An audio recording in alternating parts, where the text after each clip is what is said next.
Break के बाद आपका एक बार फिर स्वागत है। हम बात कर रहे हैं उत्तर प्रदेश के बिगड़े हालात की और हमारे साथ हमारे मेहमान मौजूद हैं। एक बार फिर से यहां पर बता दें, प्रियंका चतुर्वेदी कांग्रेस की प्रवक्ता, नलन कोहली बीजेपी की प्रवक्ता और रोली मिश्रा हैं हमारे साथ, समाजवादी पार्टी के नेता। साथ में हमारे साथ सुदेन सिंह भदौरिया मौजूद हैं जो कि बीएसपी के नेता हैं। नलन, सवाल आपसे यह है कि अब आपकी सरकार आ गई है, जनता यह जाननी चाहती है कि कौन सा ऐसा कॉन्क्रीट प्लान ऑफ एक्शन होगा जिससे कि ओवरऑल हमेशा यह ना सुनने को मिले कि स्टेट कुछ नहीं करता, कुछ ताकतें, कुछ एरिया, कुछ दायरा अपना केंद्र सरकार भी बढ़ाएगी। पहली बात देखिए, हम संघीय ढांचे को तोड़ नहीं सकते, ना तोड़ने की मंशा रखते हैं, लेकिन साथ में काम करने की मंशा जरूर है। और इसीलिए हम लोगों के मैनिफेस्टो में भी हम कह रहे हैं टीम इंडिया, कुछ चीजें साथ ही करनी पड़ेंगी और करनी भी चाहिए। अगर सारे अधिकार केंद्र सरकार के पास आ जाएंगे तो राज्य सरकारों की जो अपनी रिस्पॉन्सिबिलिटीज है, अथॉरिटी, वो घटती है। यहां मैं 3 विषय कहूंगा। एक है ओवरऑल, जैसे पुलिस रिफॉर्म को लेके केंद्र में होम मिनिस्ट्री जो है पहल करती है, स्टेट्स के माध्यम से कुछ होता है, और पुलिस रिफॉर्म हमारे यहाँ स्पेसिफिक है। कल मेनका गांधी जी ने one stop race crisis centres की बात की थी, जहां एक ही जगह पर यदि कोई ऐसी घटना हो तो चाहे कानूनी मदद हो, चाहे मेडिकल मदद हो, चाहे काउंसलिंग हो, वो सब मिले। और इस पहल को बढ़ाने की भी बात चल रही है। जहां तक उत्तर प्रदेश की हम बात कर रहे हैं, देखिए राज्य करते हैं, घटनाएं अगर होती भी हैं, क्या होता है कि राज्य सरकार कैसे उनको निपटे। यहां पर 1.5-2 साल से पैटर्न हो गया है मिस गवर्नेंस का, तो हर चीज पोस्ट फैक्टो हो रही है, मतलब घटना हो जाए उसके बाद चर्चा हो रही है, घटना ना हो ज्यादा जरूरी है। और ये मानसिकता का संदेश ऊपर से कड़े रूप में जाए, क्योंकि मुख्यमंत्री जो होते हैं वो जनता के चुने हुए प्रतिनिधि के प्रमुख हैं, और जब भारी मात्रा में उनको मिला है जनादेश, तो जनता ने दिया है काम करने के लिए और काम करके उनको सुरक्षित जीवन देने के लिए। इस पर विफल हो रहे हैं वो। एक आखिरी टिप्पणी, हम ना भूलें कि युवा मुख्यमंत्री की पत्नी भी एक सांसद है, दोनों अच्छे पढ़े लिखे लोग हैं, मुख्यमंत्री जी भी वहां के बाहर पढ़े हैं। इस प्रकार के जब बयान देते हैं तो संदेश गलत जाता है और इसीलिए भर्त्सना होती है। रोली जी, अगर आप चिल्लाए नहीं तो मेरा सवाल आपसे है, बड़ा सीधा सा सवाल यह है, और मैं आपको इंसिडेंट बता रहा हूं। पहला इंसिडेंट डीएसपी जियाउल हक का मर्डर, दूसरा इंसिडेंट बकायदा समाजवादी पार्टी के जो एमएलए हैं विमजा यादव जी, इलाहाबाद में उनके ऊपर काउंसलर की पिटाई का आरोप, तीसरा किस तरीके से डिप्टी जेलर फिरोजाबाद में जो थे उनके ऊपर अटैक, चौथा डॉक्टर के ऊपर अटैक, काउंसलर की पिटाई, पुलिस टीम के ऊपर हमला। सवाल खड़ा यह होता है, आप क्या पुलिस ही महफूज नहीं है, लोग क्या महफूज होंगे? अब क्या यह कमजोर शासन की ये परिकाष्ठा नहीं है? देखिए, पूरे तरीके से माननीय मुख्यमंत्री द्वारा आज भी एक बहुत बड़ी फेरबदल हुई है मुख्य सचिव स्तर पर, और माननीय मुख्यमंत्री जी 10 जून को एक बहुत पूरे प्रदेश के सारे अधिकारियों की मीटिंग ले रहे हैं। और अब किसी भी व्यक्ति को, किसी भी अपराधी को, मैं बार बार कहती हूं, जैसे बेटियों की कोई सीमा, परिधि, जाति, धर्म नहीं होता, ऐसे ही अपराधी का कोई धर्म नहीं होता, कोई जाति नहीं होती है। अपराधी अपराधी होता है, चाहे वो किसी प्रदेश का हो, चाहे वो देश का हो, वो बख्शा नहीं जाएगा। इस मंच के माध्यम से मैं बार बार आपसे कहती हूँ, आप कह रहे थे मैं चिल्ला रही थी, कई बार इतना संवेदनशील, मैं एक चीज इतना संवेदनशील मुख्यमंत्री, इतना संवेदनशील मुख्यमंत्री जो सिर्फ बात नहीं बनाना जानता है, करोड़ों में मीडिया को मैनेजमेंट नहीं करता है, तो आप लोग कहीं ना कहीं आप पिछले आधे घंटे से एक बात बोल रही हैं कि मुख्यमंत्री अच्छे हैं, मुख्यमंत्री ने ये कार्रवाई की, मुख्यमंत्री ने वो कार्रवाई की। देखिए, सुशासन की परिभाषा ये नहीं है कि किस तरीके से घटना या दुर्घटना होने के बाद कार्रवाई होती है। सुशासन की परिभाषा ये है कि वो दुर्घटना घटे ही नहीं, लेकिन ऐसा नहीं हो रहा है। मेरा सवाल दुर्घटना से पहले का सवाल है, आप दुर्घटना के बाद का जवाब दें। आदरणीय एंकर महोदय, मैं आपके माध्यम से ये बात बार बार यहाँ कह रही हूँ, काफी चैनल्स पे मैं बार बार बोल चुकी हूँ कि ये जो घटना है, या खासकर जिसको आप बलात्कार कहते हैं, ये एक ऐसी घटना है कि ये पूरी तरीके से सामाजिक कुरीति है। मेरी बहन वहां पर मौजूद है, इसको आप देश काल और सीमाओं के विभाजन में नहीं बांध सकते। सामाजिक कुरीति है। बलात्कार घर के अंदर भी हो जाते हैं, बलात्कार रिश्तेदारों के द्वारा हो जाते हैं, बलात्कार कई बार पति अपनी पत्नी का कर देता है। इतनी बड़ी एक सामाजिक कुरीति है कि इसको सामाजिक स्तर पर निपटना पड़ेगा। मैं आपसे ये आपको 10 इसको एग्जाम्पल दे सामाजिक चुका हूं कि स्तर किस पर तरीके से निपटना आपके पड़ेगा। प्रदेश में पुलिस के ऊपर हमले हो रहे हैं। मैं आपको ये बता रहा हूं कि आपके यहाँ जो लोग हैं, आपके यहाँ जो अपराधी हैं, उनको पुलिस का खौफ नहीं है, पुलिस को बल्कि सुरक्षा नहीं है, तो अपराधियों को क्या खौफ होगा? मैं ये पूछ रहा हूं, आप जवाब मुझे कहीं और देनी है। खैर, एक मिनट, नलिन जवाब दीजिए अपना, आप कुछ बोलना चाहते हैं? वाक्य कहना चाहता हूँ, ठीक है, समाज की कृतियां हैं, ये चिंता है, हम सबको मिलकर काम करना है, करेंगे। लेकिन यहाँ विषय जो गंभीर है कि यहाँ ये रुक सकता था यदि पुलिस जो है इस घटना पे जब मदद के लिए गए, मदद करते, लेकिन पुलिस ही उसकी भागीदारी हो गई। इसीलिए तो प्रशासन और जो वहां का रवैया है, प्रश्न उठाए जा रहे हैं। जब आप मुख्यमंत्री उनके पिता से असंवेदनशील वाक्य सुनते हैं तो संदेश नीचे जो जा रहा है, बिल्कुल निचले स्तर पर जो प्रशासन का है, वो ये है कि भैया कुछ भी हम करें, कोई दिक्कत नहीं है। Point taken. आपकी पार्टी के नेता इन्वॉल्व थे, क्यों नहीं उसको रोक पाए? मुझे बताइए। देखिए रोली जी, ये चीज मुझे तर्क संगत नहीं लगती है कि आपको कोई भी चीज बताई जाए, आप वो पुराना एग्जाम्पल लेके आ जाती है। अभी की प्रेजेंट की बात करें। खैर एनीवे, भदौरिया जी आप बताइए, सुदेन भदौरिया जी आपका क्या कहना है? आप कुछ कहना चाह रहे थे। प्रियंका, मैं आपके पास आ रहा हूँ। देखिए, सबसे बड़ा ये है कि इनकी माइंडसेट क्या है।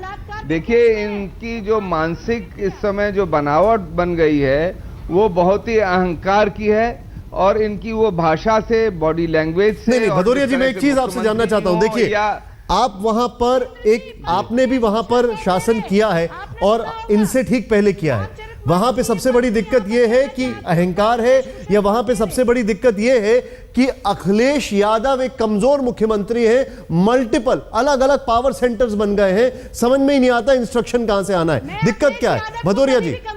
देखिए, वहां पर ये तो पहले तो ये, या तो इनका भाषण करवा दीजिए, अब फिर अब दूसरे लोग बोले। नहीं, आप बताइए, आप बताइए। दूसरे लोग, रोली जी मैं आपके पास आ रहा हूं। बहन मिश्रा जी, मैं ये कह रहा हूं कि ये तो मुख्यमंत्री जी की भाषा किया गया है। नहीं, मैंने भदौरिया जी से सवाल किया, मैं आपके पास आ रहा हूं रोली जी।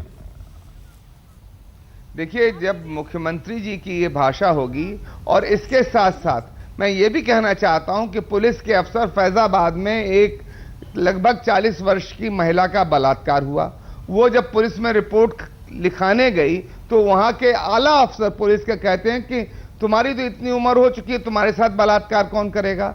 जब पुलिस के महकमे के लोग और मुख्यमंत्री से लेके नीचे तक जब इस तरह का मानस बन जाए, इस तरह का माइंडसेट बन जाए, तो एक कमजोर मुख्यमंत्री हो या एक ताकतवर मुख्यमंत्री हो, सवाल वो नहीं है, सवाल एक माइंडसेट का है। और मैं इस बात को फिर से दोहराना चाहता हूं कि अगर इनकी इच्छा शक्ति मजबूत होती तो इस तरह के अफसरों पर भी लगाम लगाते, और इनके पार्टी के हों या खुद हों, वो एक ऐसे संयमित भाषा का प्रयोग करते जिससे लोगों को एक ये आशा बनती। भदौरिया जी मैं आपके पास, रोली जी मैं आपके पास आ रहा हूं, जवाब देने आ रहा हूं। देखिए, सबके पास आऊंगा मैं। प्रियंका, आज दिग्विजय सिंह ने एक बात की, और दिग्विजय सिंह जी ने जो कहा उसमें कितना वजन है।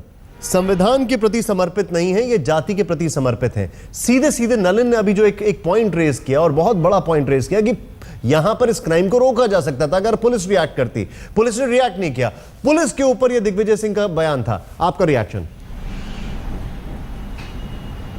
नहीं, मैं भी जो नलिन जी कह रहे हैं, मैं काफ़ी उससे सहमत हूं कि उत्तर प्रदेश में हम जो कास्टिज्म है वो थ्रो अवे नहीं कर सकते हैं। समाज की बात जो रोली जी कह रही थी वो एक हद तक सही है, पर अगर जैसे भदौरिया जी ने कहा कि जब मंशा ही नहीं है कुछ करेक्शन करने की, चीफ मिनिस्टर ने कहीं भी नहीं दिखाया है कि उनकी मंशा बनती है कि किसी तरीके का करेक्शन ले या कोर्स करेक्शन ले। अब आप नलिन जी बोल रहे थे कि सेंटर की तरफ से women and child welfare minister ने क्या कहा है, उन्होंने भी वही कहा है कि अगर घटना घटने के बाद एक रेप क्राइसिस सेंटर की बात होती है, सेंटर से भी ये वो नहीं आ रहे हैं, अंदाज नहीं आ रहा है कि किस तरीके से इस चीज़ को कंट्रोल में लाया जा सकता है। तो ये स्टेट और सेंट्रल गवर्नमेंट को मिलकर कुछ ऐसा कानून नियम बनाने पड़ेंगे, या कुछ शुरुआत करनी होगी, पहलू करने होंगे, जिससे कि महिलाओं को एक फीलिंग ऑफ सिक्योरिटी मिले, सेफ्टी मिले।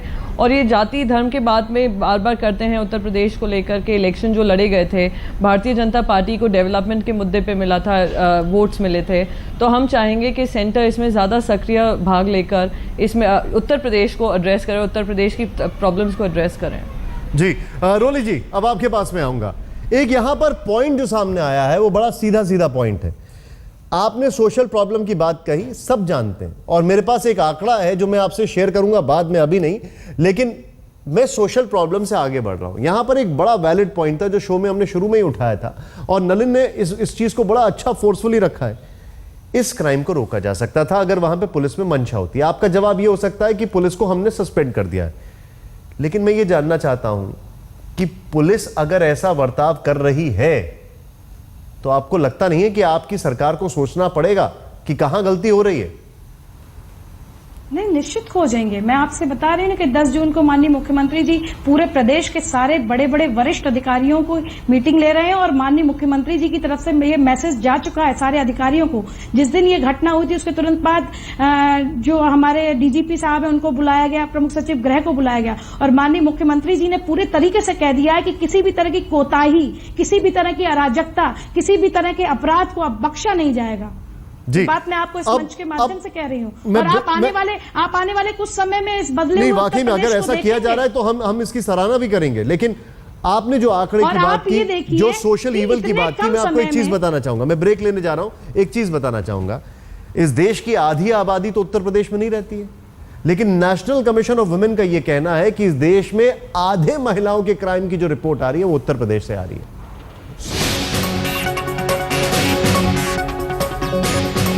ब्रेक के बाद आपका एक बार फिर स्वागत है। हमारे पास सिर्फ 1 मिनट है इस पूरे शो को वाइंड अप करने के लिए। हमारे साथ हमारे मेहमान जो मौजूद है, एक लास्ट रिएक्शन। रोली मिश्रा जी, सरकार कमजोर प्रतीत हो रही है, ऐसा ना हो, ऐसी घटनाएं दोबारा ना हो, बल्कि इस पर नियंत्रित जिस तरीके से हो सकता है हो जाए। सरकार क्या कर रही है इसके लिए? सिर्फ आपके पास 20 सेकंड है। सरकार पूरी तरह से हरकत में है, और किसी भी ऐसे व्यक्ति को जो ऐसी घटनाओं में, अराजकताओं में, अपराधों में लिप्त पाया जाएगा उसको बख्शा नहीं जाएगा। अखिलेश जी के बिल्कुल कठोर तरीके से कहा गया है, और इस जो घटना हुई है ये बीभत्स घटना है, बहुत ही दंडनीय घटना है। इसके अपराधी को जिससे बड़े से बड़ा दंड हो वो दिया जाए। माननीय मुख्यमंत्री कह चुके हैं कि ऐसे रेप के अपराधी को अगर मृत्यु दंड से भी बड़ा कोई दंड हो तो वो दिया जाना चाहिए, और सरकार पूरी तरह से चाक चौबंद है, और अब किसी भी अपराधी को बख्शा नहीं जाएगा। जी, नलन, आपका रिएक्शन, खासकर ये देखते हुए मैं आपसे उस परिप्रेक्ष्य में सवाल पूछ रहा हूं जब खुद आपके पावर मिनिस्टर कल ये कहते हैं कि मुख्यमंत्री साहब हमारा फोन नहीं उठा रहे, नंबर मैंने छोड़ दिया है। अगर टीम वर्क की बात की जा रही है और कोऑपरेशन नहीं होता है तो आपके लिए क्या बैकअप प्लान है? आ जाएगा टीम वर्क, क्योंकि ऐसा है, सच्ची मंशा जनता पहचानती है, और हर पार्टी को अल्टीमेटली, हर नेता को जनता के सामने जाना पड़ता है, तो काम तो करना पड़ेगा।